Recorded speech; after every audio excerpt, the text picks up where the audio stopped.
In association with Karuna Hospital, Budanilakan Chatera, Chunikhel, our medical partner.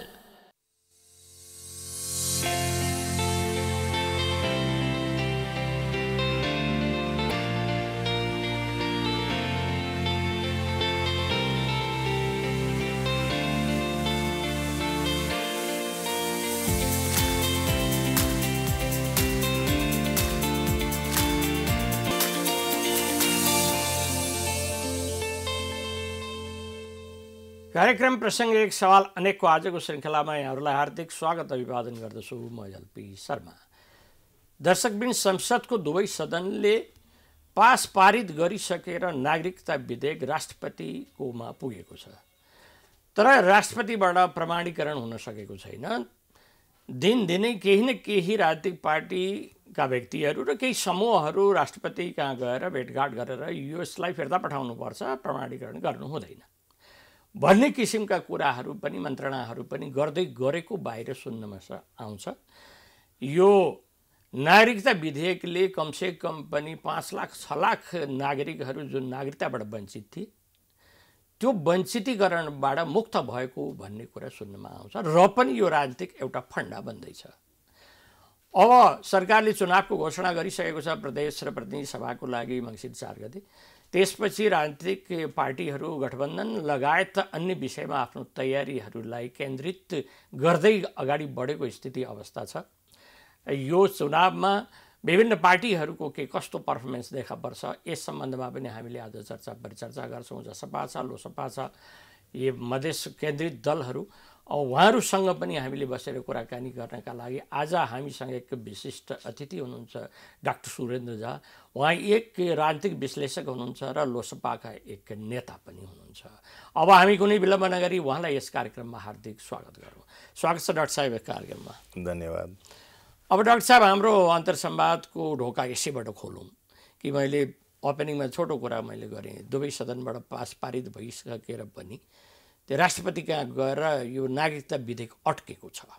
यसलाई राजनीतिक फन्डा पनि बनाइएको छ। अब फिजिकरण हुन लाग्यो, यसलाई पास गर्न हुन्न, के गर्न हुन्न।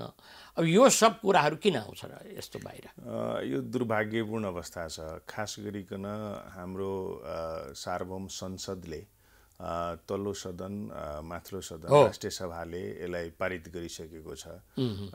त्यस सन्दर्भमा अहिले सम्मान्य राष्ट्रपतिको कार्यालयमा चाहिँ पुगेको छ प्रमाणीकरणको लागि।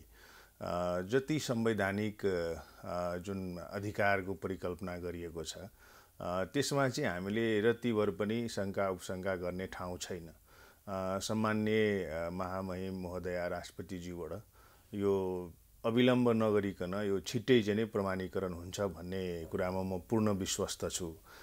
जहाँसम्म के छ भने यो नागरिकता विधेयक चाहिँ किन विवादित बनाइन्छ हाम्रो देशमा भन्दाखेरि कतिपय व्यक्ति अथवा कतिपय पार्टीहरू चाहिँ कस्तो छ भने यो नागरिकता विधेयक नागरिकतालाई नै देखाएर रोटी सेक्ने काम चाहिँ भइराखेको थियो विगतमा। अब अहिले यो विधेयक चाहिँ नै पारित भइसकेपछि प्रमाणीकरण भएर आइसकेपछि ऐन बनेर जुन नागरिकता बाँड्ने प्रक्रिया सुरु हुन्छ त्यसले चाहिँ त्यो तबकाको मान्छेहरूको चाहिँ नै अब यो रोटी सेक्ने काम सदाको लागि बन्द हुन्छ। नागरिकता सम्बन्धी समस्या सदाको लागि हामी चाहिँ समाधान गर्ने बाटोमा हामी गएका छौँ। समस्या थाई समस्या थियो, त्यसको पनि थाई नै समाधान हुने भयो। थाई नै समाधान हुने भयो। अर्को कुरा फेरि के छ भने अलिकति हामीले नबुझेको कुराहरू, हाम्रो जस्तो देश जहाँनिर चाहिँ नै जन्मसिद्ध नागरिकलाई हामीले चाहिँ नै नागरिकता वितरण गरिसक्यौँ र तिनका सन्तान वंशजको हिसाबले नागरिकता दिने भनेर संवैधानिक परिकल्पना छ, जुन सबै दलको सहमतिमा भएको चिज हो। यो अन्तरिम संविधान हुँदै यहाँसम्म आइसकिएको छ। अब तिनका सन्तानलाई चाहिँ नै हामीले नागरिकता विहीन बनाएर राख्दै गर्दाखेरि यो अमानवीय पनि हो, सँगसँगै यो अत्याचार पनि हो। किन भन्दाखेरि एउटा बच्चा एउटा आमाको कोखमा कन्सिभ हुँदाखेरि भ्रूण बन्दाखेरि त्यो बच्चाको के दोष छ चाहिँ जुन देशमा उसले जन्म प्राप्त गरे जन्म लिए त्यो देशको नागरिक स्वतः हुन्छ। संसारभरि तपाईँले नागरिकता दिने एउटा महत्त्वपूर्ण चाहिँ आयाम के पनि हो भने जन्मको आधारमा नागरिकता दिने। अझ तपाईँको अहिले त मोडर्न उसमा चाहिँ हेर्नुभयो भने प्लेन आकाशमा उडिराख्दाखेरि यदि प्लेनमा बच्चा जन्म लियो भने जुन देशको चाहिँ नि आकाशमा त्यो प्लेन गुज्रिएको छ जहाँनिर त्यो जन्म भयो त्यो देशको नागरिकता पाउने अधिकार चाहिँ उसको सुनिश्चित गरिएको छ। अहिले त्यो छ त्यतिसम्मको चाहिँ नि तपाईँको विशेष अधिकारहरू चाहिँ नि दिएको छ। अब यहाँनिर तपाईँको करिब 6 लाख 6.5 लाख अब एक्ज्याक्ट डाटा त सर्वे गरिएको छैन तर करिब तपाईँको चाहिँ नि 6 लाख 6.5 लाख युवाहरू शिक्षाबाट वञ्चित भएको छ, रोजगारबाट वञ्चित भएको छ, विदेश जान पाएको छैनन् र प्रोडक्टिभ उमेरमा आफ्नो देशमा श्रम गर्न पाएको छैन। यतिसम्म कि मैले भने नि तपाईँलाई कोभिडको चाहिँ इन्जेक्सन समेत लिन पाएन। किन भन्दाखेरि नागरिकता छैन। फेरि हाम्रो देशमा नागरिकतालाई हामीले विशेष एउटा डकुमेन्टको रूपमा प्रयोग गर्ने गरेका छौँ जहाँसुकै जाँदाखेरि पनि नागरिकताको आवश्यकता हुने हो। त्यसैले बुवा आमाको नागरिकता हुने र तिनका सन्तानलाई नागरिकविहीन बनाएर चाहिँ नै राख्नु हुँदैन। यो मैले अघि भने यो चाहिँ अत्याचारै भएको हो र खास गरिकन अहिलेको प्रतिनिधि सभाले अन्तिम समयमा आएर जुन यो निर्णय गरेको छ फास्ट ट्र्याकबाट चाहिँ गयो। यसको अर्जेन्सी, यसको इम्पोर्टेन्स, यसको आवश्यकता महसुस गरेरै भएको। खास गरिकन धेरै ढिलो भयो यो ल्याउनमा। यसरी 3 वर्ष 4 वर्ष लगाइनु हुँदैन थियो। किन राज्यको जीवनमा 3-4 वर्षले खासै महत्त्व राख्दैन, व्यक्तिको जीवनमा त 3-4 वर्ष त धेरै ठुलो महत्त्व राख्छ नि। तपाईँ शिक्षामा चाहिँ नि एकाडेमिक सेसन तपाईँको ल्याप्स भयो, रोजगारमा जानुभयो तपाईँले 4 वर्षसम्म चाहिँ बेरोजगार भएर बस्नुपर्ने स्थिति आयो। तपाईँले ब्याङ्कबाट लोन लिन जानुभयो, तपाईँलाई लोन दिएन, तपाईँ चाहिँ विदेश चाहिँ उड्न सक्नु भएन, सरकारी जागिरमा तपाईँले चाहिँ प्रतिस्पर्धा गर्न पाउनु भएन भन्दाखेरि त हामीले के बुझ्नु पर्यो भने ती युवा नागरिकहरू जसलाई चाहिँ नि हामीले अनागरिक बनाएर बसिरहेको छौँ र यसमा प्रफुल्लित हुनुपर्ने अवस्था र फेरि यसलाई हामीले केसँग जोडेको छौँ भन्दाखेरि राष्ट्रियतासँग जोडेको छौँ। उहाँहरूले के बिर्सनु हुँदैन भने, यस्तो सोच राख्ने साथीहरूले के बिर्सनु हुँदैन भने राष्ट्रभक्तिको सवालमा प्रश्न नगर्नुहोस् न। तपाईँको राष्ट्रभक्तिको लाइसेन्स अथवा त्यसको प्रमाणीकरण तपाईँ आफैले गर्ने हो, स्वयंले गर्ने हो। मेरो राष्ट्रभक्ति कति छ भन्ने कुरा चाहिँ अरूले प्रमाणपत्र मलाई दिने होइन नि। गर्दैन, त्यो त मैले महसुस गर्ने हो। धेरै नागरिकता बोनाफाइड नागरिक भएर नागरिकता लिएर राज्यको स्रोत साधन दोहन गर्ने ठाउँमा पुग्नु भएको छ तर राष्ट्रको विपरीत चाहिँ कामहरूमा संलग्न भएको छ, क्राइम गरेको छ, तपाईँको जो देश विदेश संस्थासँग चाहिँ देशको अहित हुने एग्रिमेन्टहरू गरेको छ भन्दाखेरि त तिनी त झन् दोषी भए नि। त्यसैले कसैको राष्ट्रभक्तिमा देशभक्तिमा प्रश्न उठाउने अधिकार चाहिँ नि अर्को कुनै फेलो सिटिजनलाई हुँदैन र यो गरिनु हुँदैन। यसले के गर्छ भने तपाईँको देशको सहिष्णुता, सामाजिक सद्भाव, शान्ति सबैले खलबलाउँछ। त्यो 5 लाख 6 लाख युवा नागरिक जमात तपाईँको चाहिँ नि तपाईँहरूले सुन्नुभएको होला कि हामीलाई त यति धेरै फोन, मेसेज, व्हाट्सएप आउँछ कि सर तपाईँहरूले आन्दोलनको उद्घोष गर्नु पर्यो, हामी तपाईँको पछि जान्छौँ, हामी चाहिँ अब विद्रोह गर्छौँ। अब त्यसै बाँचेर के गर्ने? अब केही पनि छैन भन्दाखेरि हामी त लड्ने हो सर, जसले यसको विरुद्धमा जान्छ त्यसलाई हामीले सिध्याउने भन्ने समेतको चाहिँ नि अवधारणाहरू युवा जमातमा आएको थियो र पिता र चाहिँ तपाईँको आमाको स्थिति हेर्नुहोस्, त्यहाँ दिनहुँ तपाईँको पल पल मृत्युसँग चाहिँ लड्नुपर्ने हुन्छ। किन क्षमतावान योग्य सन्तान छ तर तिनलाई चाहिँ कुनै पनि प्रकारको प्रगतिको बाटोमा अथवा रोजगारको बाटोमा, शिक्षाको बाटोमा हामीले चाहिँ त्यसलाई अगाडि बढाउन सकेका छैनौँ। त्यसैले मैले भन्न खोजेको के भन्दाखेरि राजनीति के को लागि गर्ने भन्दा देशभित्र रहेको यावत समस्याहरूलाई खुट्याउने र त्यसलाई चाहिँ नै वैज्ञानिक आधारमा त्यसको चाहिँ समाधान गर्न खोज्ने, समाधान गर्नको लागि नै राजनीति गर्ने हो। त राजनीति गर्दाखेरि द्वन्द्वको बीजारोपण गरिराख्ने, कुनै न कुनै बहानामा चाहिँ समाजलाई विभक्त गरिराख्ने, कुनै न कुनै बहानामा चाहिँ समाजमा द्वेष फैलाइराख्ने र त्यो विद्वेष फैलाएर चाहिँ नै आफ्नो रोटी सेक्ने कार्यहरू चाहिँ विगतमा नभएको होइन। त्यसबाट चाहिँ हामी मुक्त हुनुपर्छ। र अर्को कुरा फेरि यहाँ के छ भने नागरिकताको सवाल उठ्ने बित्तिकै मधेसतिर आँखा जान्छ, त्यसपछि तपाईँको भएन भने पारीसम्म हाम्रो आँखा पुग्छ र हामी चाहिँ शङ्काको हिसाबले चाहिँ यसलाई हेर्न थाल्छौँ। मैले तपाईँलाई भनौँ अहिलेकै जुन कुरा गरिराख्दाखेरि तपाईलाई सांस्कृतिक हिसाबले हेर्नुभयो भने पहाडका जिल्लाका हाम्रो नेपाली नागरिकहरू, हाम्रो दाजुभाइ दिदीबहिनीहरूको कुरा गर्ने हो भने दिदीबहिनीहरू धेरै चाहिँ नै रोजगारको लागि बाहिर जाने गर्नुहुन्छ। तर त्यो ट्रेन्ड चाहिँ तराई मधेसको जिल्लामा एकदमै न्यून छ, छँदै छैन भने पनि हुन्छ। र विभिन्न कारणले रोजगारमा जाँदाखेरि विभिन्न समस्याहरूले गर्दाखेरि बच्चा बोक्नुपर्ने स्थिति छ।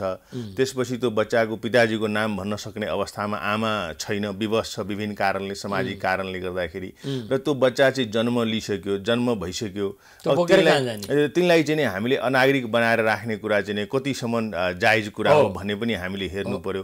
अर्कोतिर फेरि हेर्नुहोस् यो सबैभन्दा बढी समस्या चाहिँ नि भित्री पहाडको जिल्लाहरूमा मकवानपुरमा, रसुवामा, तपाईँको चाहिँ बनेपामा, काभ्रेमा यो जिल्लाहरूबाट चाहिँ फोनहरू आइरहेको थियो। अझ तपाईँको पश्चिमी मधेसको उपल्लो पहाडी जिल्लाहरूबाट पनि मलाई लाग्छ सैकडौँ फोन मैले पहाडमा पनि उत्तिकै छ। अझ मधेस प्रदेशको कुरा गर्दाखेरि त जम्मा 63-64 हजार जनाको समस्या मात्रै हो मधेस प्रदेशमा। त्यो तपाईँ चाहिँ त्यो खास 8 जिल्लालाई हेर्ने हो भने अझ झापामा सबभन्दा बढी छ, तपाईँको सुनसरीमा छ, होइन पश्चिममा छ। त्यसैले मेरो भनाइ चाहिँ के छ भने हामीले त्यो शङ्का गर्दाखेरि कतै हामीले त आफ्नो देशमा एउटा फल्ट लाइन त क्रिएट गरिराखेको छैनौँ। यो विषयमा पनि हामी सचेत हुनुपर्छ। गैर नेपालीलाई नागरिकता दिने कुरा चाहिँ हामीले गर्नु हुँदैन, यसमा एकमत छ, सबै हामी एकमत हुनुपर्छ। तर जो नागरिक हो उनले पाउनु पर्यो, जो हाम्रै देशमा जन्मे हुर्के बढे। अब यहाँ चाहिँ यतिसम्म अराजक स्टेटमेन्टहरू आउँछ कि फिजीकरण भयो अथवा फिजी हुने स्थिति आयो भन्छ। उहाँहरूलाई फेरि यो इतिहासको बारेमा ज्ञानै छैन। फिजीको राष्ट्र निर्माणको प्रक्रिया र नेपालको राष्ट्र निर्माणको प्रक्रियामा त तपाईँको कुनै तालमेल छैन नि, कुनै तादम्यता छैन नि। इतिहासै नपढिकन यस्तो चिजहरू भन्ने कुरा पनि आउँदैन। अर्को कुरा फेरि हामीले के हेर्नुपर्छ भने अहिले हाम्रो दुईटै छिमेकी मुलुकहरू विश्वको समृद्ध राष्ट्रहरूमा पर्छ र तपाईँको भारत त सबैभन्दा ठुलो लोकतान्त्रिक मुलुक हो र वर्ल्डको तपाईँको चाहिँ सेकेन्ड लार्जेस्ट म्यानुफ्याक्चरिङ हब चाहिँ भारत हो भने फर्स्ट लार्जेस्ट म्यानुफ्याक्चरिङ हब चाहिँ चाइना हो र दुईटै शक्ति राष्ट्रहरू हो र तिनीहरूको चाहिँ नै ह्युमन डेभलपमेन्ट इन्डेक्सेसहरू हामीले हेऱ्यौँ भने के कारणले चाहिँ एउटा भारतीय नागरिक नेपाली नागरिकता बोकेर चाहिँ नै ग्लोरिफाई गर्नुपर्ने त कुनै कारण छैन। के छ हामी कहाँ र तिनले त्यस्तो काम गर्छ, किन आउनु पर्यो? अर्को कुरा फेरि के छ भने जनसङ्ख्याको जुन ट्रेन्ड छ त्यो पनि हामीले अध्ययनै नगरिकन जे पायो त्यही बोलिराखेको हुन्छौँ। जस्तै पहाडबाट माइग्रेट हुने जनसङ्ख्याको रेट बढेको छ, तपाईँले पछिल्लो जनगणना मात्रै हेर्नुभयो भने, र हिमालबाट चाहिँ पहाडमा बढेको देखिन्छ, घट्दो रेट छ, माइग्रेसन रेट बढ्दो छ हिमालबाट। त्यसको कारण के होला भन्दाखेरि त्यहाँ रोजगारी छैन, त्यहाँ स्वास्थ्य शिक्षाको प्रत्याभूति छैन, त्यस कारणले मान्छे बाध्य भएर चाहिँ तपाईँको पहाडको जिल्लाहरूमा झरेको छ। अर्को पहाडको जिल्लाहरूको पनि तपाईँ माइग्रेट रेट हेर्नुभयो भने बढेर आएको छ, तपाईँको विगतको भन्दा 10 वर्षको तुलना गर्नु भने यसपालि धेरै बढेको छ। अनि त्यो चाहिँ फेरि मधेसमा गएको छ, हाइवेतिर केन्द्रित छ, तपाईँको पूर्वी तपाईँको पूर्व पश्चिमको राजमार्गको वरिपरि चाहिँ सीमित भइराखेको छ अहिले। अर्को कुरा तपाईँ चुरे रेन्जमा चाहिँ मान्छेको दैनिक जीवनयापन गर्न सहजता भइराखेको छ, त्यहाँ चाप बढी छ। र तपाईँ मधेस मात्रैको चाहिँ जनसङ्ख्या ग्रोथ रेट हेर्नुभयो भने त डिक्लाइन छ नि। अब अर्को कुरा यहाँ के प्रश्न उठाइन्छ भने अब कहाँ छ यस्तो नियम भन्छ। ए बाबा, कहाँ छ यस्तो नियम? जुन बेलादेखि नेपालमा नागरिकता वितरणको थालनी भयो 2009 सालतिर लगभग 50 वर्षदेखि त हामीकै छ यो भन्दाखेरि त हामीकै 50 वर्षदेखि यो कुरो भइराखेको छ। हामी नेपाल र नेपाली भएर उभो लाग्ने स्थिति छैन। हाम्रो राजनीतिक नेतृत्व, हाम्रो काम गर्ने शैली, हाम्रो प्रधानता, हाम्रो देशको प्राथमिकीकरणमा पर्नुपर्ने विषयहरू, हाम्रो ह्युमन डेभलपमेन्ट इन्डेक्सेसको चाहिँ प्रमाणहरू हेर्ने हो भने त हामी त धेरै उभो लागेको अवस्थामा छैनौँ। हामी त भन्नुहुन्छ भने गिर्दो स्थितिमै छौँ। भन्दाखेरि यो समृद्ध राष्ट्रहरूसँगको जुन हाम्रो सम्बन्ध छ त्यो सम्बन्धबाट हामीले स्पिल ओभर डिभिडेन्ड बेनिफिट हामीले लिने कि अझ त्यसलाई बिचकाएर हुँदै नभएको चिजहरू बोलेर, गर्दै नभएको चिजहरू चाहिँ गरेर भन्छ नि हजुरको यो वनको बाघले बाघले खान्छ भने जस्तै। र यहाँ फेरि एउटा तबका छ, बेरोजगार तबका छ तपाईँको। त्यसको काम के हो भने यस्तो चिजहरू उठापटक गर्ने, बोल्ने, अनि यसलाई चाहिँ प्रचार गर्ने, अनि एउटा चाहिँ कुनै ठाउँमा शक्ति केन्द्रमा गयो, कुनै संस्थामा गयो, 2-4-5 हजार चाहिँ माग्ने, अनि भिख मागेरै जिन्दगी बाँचिराखेको हुन्छ। र आफूले के भन्छ भने म त यो एजेन्डा उठाएँ नि भनेर चाहिँ प्राउड फिल गर्ने एउटा तबका छ कि त्यो समूहले यो कामहरू गरिराखेको छ। र तपाईँको चाहिँ आफूलाई म यो विषयको एकदम विज्ञ हुँ भन्दै बोलेको हुन्छ। अब यस्तो चाहिँ मैले नाम नभन्नु, धेरै पटक टिभी डिबेटमा उहाँहरूसँग मैले बसेँ। अब उहाँहरूले यतिसम्म कुरा गरिदिन्छ कि 65 लाख नागरिकता वितरण गर्यो, 80 लाख नागरिकता वितरण गर्यो। अब मैले उहाँ साथीहरूलाई मैले भने, तपाईँले मुखले भन्ने नै हो भने त किन 65 लाख 80 लाख भन्नुहुन्छ? 65 करोड वितरण गर्यो भनेर भनिदिनुस् न भन्ने नै हो भने नागरिकता हामीले कति वितरण गर्यौं भन्दाखेरि त्यसको निकाय छ नि हामी गृह मन्त्रालयमा गएर राइट टु इन्फर्मेसन छ सोधेर ल कति नागरिक छ हाम्रो देशमा त तुरुन्तै उले भनिहाल्छ त्यसमा त कुनै उ छैन त्यसैले एउटा मैले चाहिँ के भन्न खोजेको हुँ भने यो आवश्यक चिज हो सम्माननीय राष्ट्रपति महोदयले चाहिँ नि यसलाई प्रमाणीकरण गर्नलाई विलम्ब गर्नुहुन्न मलाई लाग्छ उहाँ अध्ययन गरिराख्नु भएको होला त्यसकारणले चाहिँ अलि समय लिनु भएको होला र यो निश्चित रूपले यो अगाडि बढ्छ राष्ट्रपति कार्यालय सम्माननीय राष्ट्रपतिको अधिकार क्षेत्र यो सबै कुरालाई हामीले हेर्नु पर्दाखेरि उहाँले राष्ट्रपति संस्थालाई विवादित बनाउनुहुन्छ भने मलाई रतिभर पनि मलाई विश्वास फर्केर आउँछ फेरि चाहिँ प्रतिनिधि सभामा भन्ने लाग्दैन त्यो चाहिँ अगाडि बढ्छ र म एकदम विश्वस्त छु यसमा मलाई इफ बट एनीको कुनै यसको छ जस्तो लाग्दैन हामी एक छोटो विश्राममा जानेछौँ त्यसपछि अन्तर संवादको सिलसिलालाई पुनः जोड्नेछौँ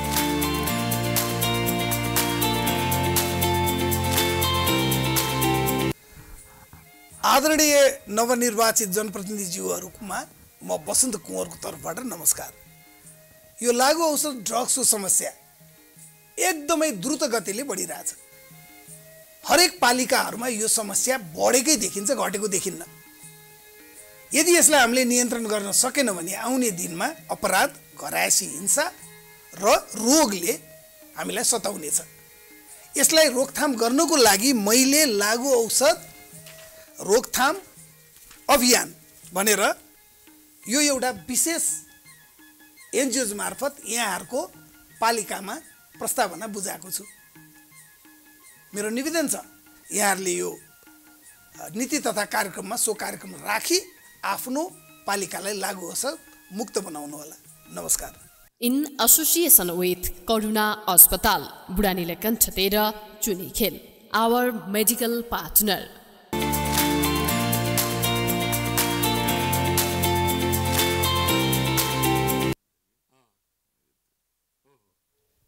कार्यक्रममा डाक्टर साहबलाई पुनः स्वागत छ। धन्यवाद। अब डाक्टर साहब यो नागरिक देशसँग जोडिएको अर्को एउटा विषय के छ भने हाम्रो प्रतिपक्षीको पनि आफ्नो धर्म निर्वाह हो कि के हो अलिअलि विरोध गर्ने।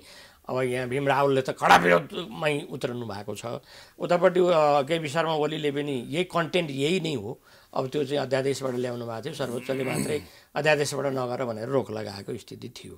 विरोध गर्नुपर्ने प्रतिपक्षकै कारणबाट हो अथवा के कारणले उहाँहरू विरोधमा उत्रनुहुन्छ, यो के कारण रहेछ?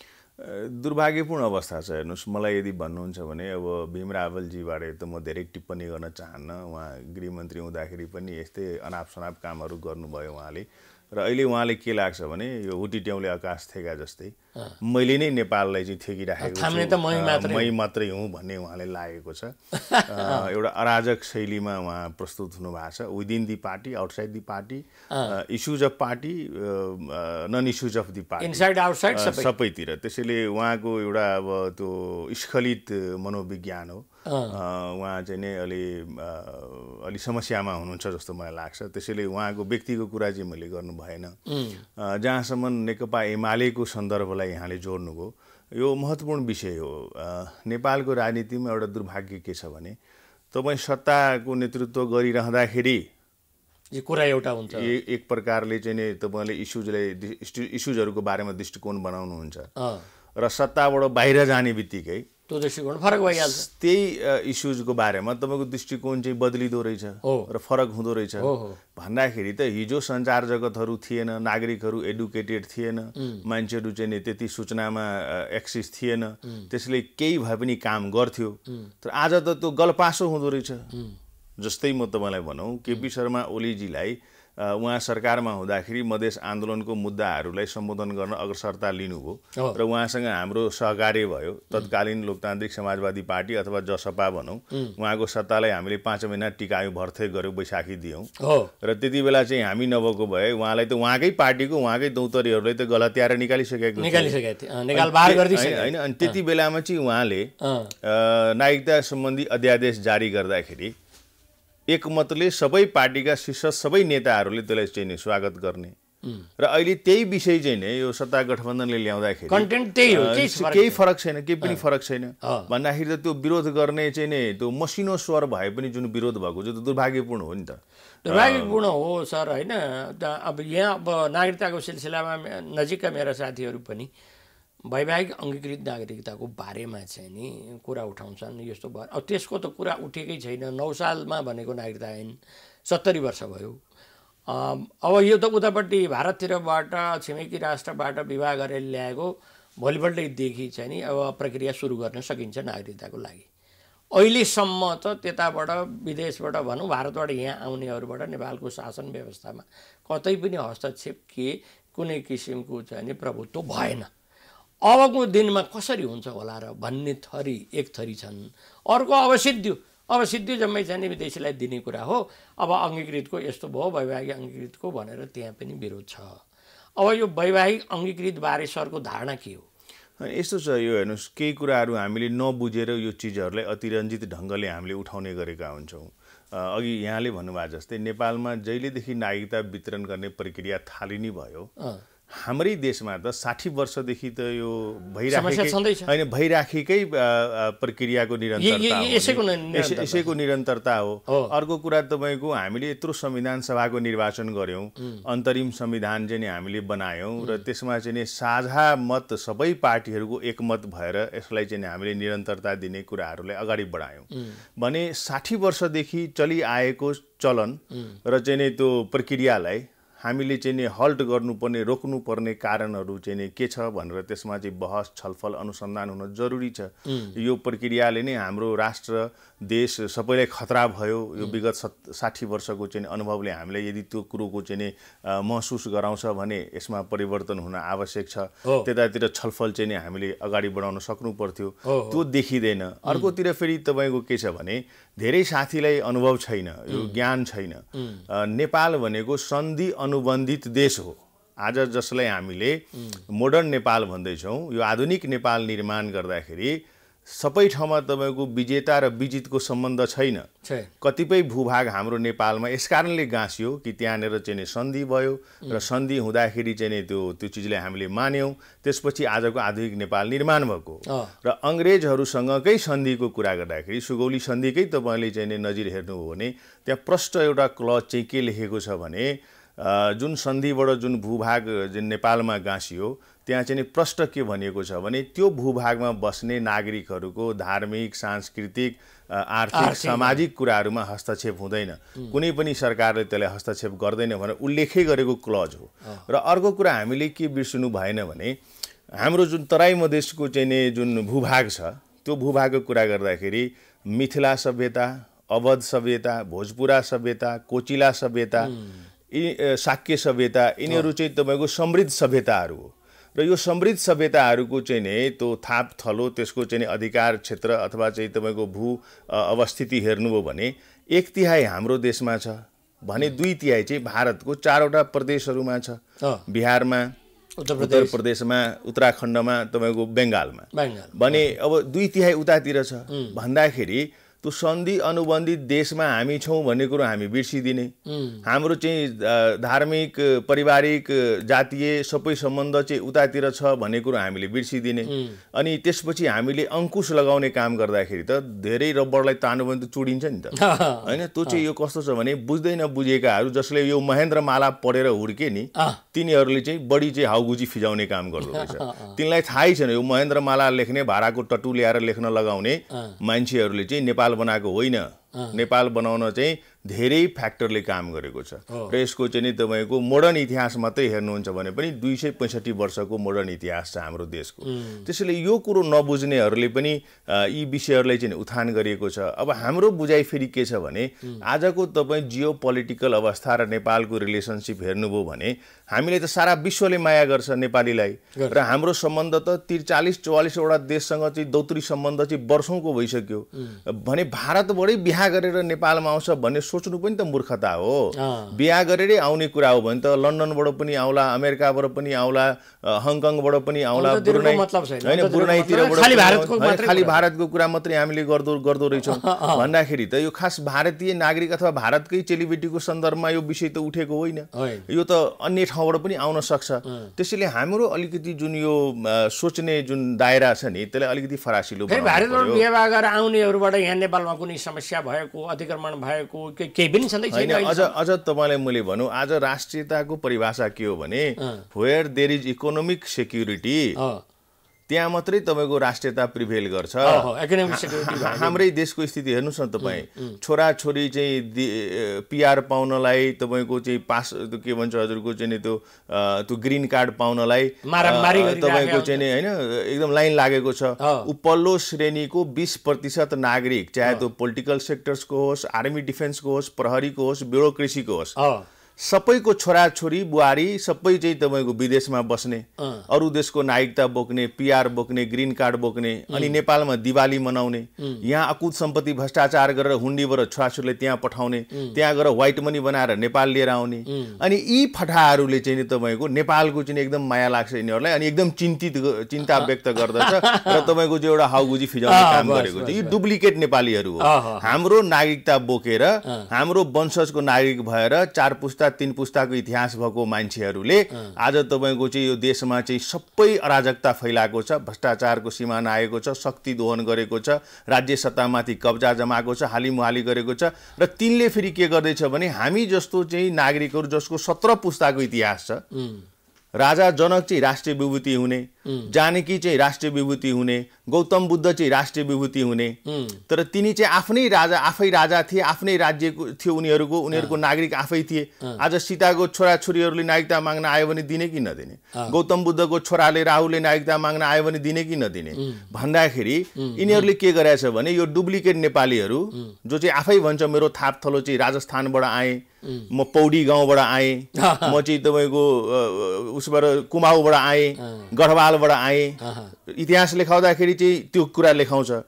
अनि यहाँ चाहिँ जसको थाप थलो चाहिँ तपाईँको 16 पुस्ता 17 पुस्ता 22 पुस्ताको इतिहास छ त्यसलाई चाहिँ प्रश्न गर्दै हिँडेको छ कि त्यो कस्तो भने जो चोर उसैको ठुलो चोर। त्यसैले हामी चाहिँ यो चिजहरूबाट मनोविज्ञानबाट मुक्त हुनुपर्छ। बिहा गरेर ल्याइसकेपछि त्यो नागरिक वंशीकृत भयो, त्यसबाट जन्मेको सन्तानले चाहिँ नि देशलाई अगाडि बढाउने हो, त्यस कारणले हामीले नागरिकता दिनुपर्छ। अर्को कुरा फेरि हाम्रो देशमा के छ भने भारतकै कुरा गर्दाखेरि त्यहाँ नागरिकताको खासै त्यति महत्त्व छैन। त्यो आधार कार्ड भन्ने चलन हुँदो रहेछ, त्यो भोटर लिस्टमा नाम राख्ने चलन हुँदो रहेछ, रासन कार्ड भन्ने हुन्छ। त्यसैबाट उनीहरूको सबै समस्याहरू अथवा भनौँ न डे टु डेको कुराहरू त्यसैबाट समाधान हुन्छ। त्यस कारणले नागरिकता चाहिँ 7 वर्षपछि दिँदाखेरि पनि केही फरक परेन। हस् त दर्शकवृन्द, आज हामी डाक्टर सुरेन्द्र झासँग बसेर केही क्षण नागरिकता विधेयक र नागरिकतामा उठेका केही सवालहरूको बारेमा विश्लेषण गऱ्यौँ, चर्चा परिचर्चा गऱ्यौँ। र उहाँ भन्दै पनि हुनुहुन्थ्यो जो नागरिकता दुवै सदनबाट पारित भएर राष्ट्रपतिकोमा पुगेछ, अब त्यो छिटै प्रमाणीकरण भएर आउनेछ र नेपाली नागरिकहरूले नागरिकता पाउने कुरालाई अगाडि लिएर जान सक्नेछ र नागरिकता हातमा पर्नेछ। हस् त फेरि अर्को दिन अर्कै व्यक्तिसँग अर्कै प्रसङ्गमा जोडिने भाषा गर्दै आजको यस कार्यक्रमलाई यहीँ बिट मार्न चाहे। प्राइम टाइम टेलिभिजन हेर्दै गर्नुहुनेछ। हस् त नमस्कार।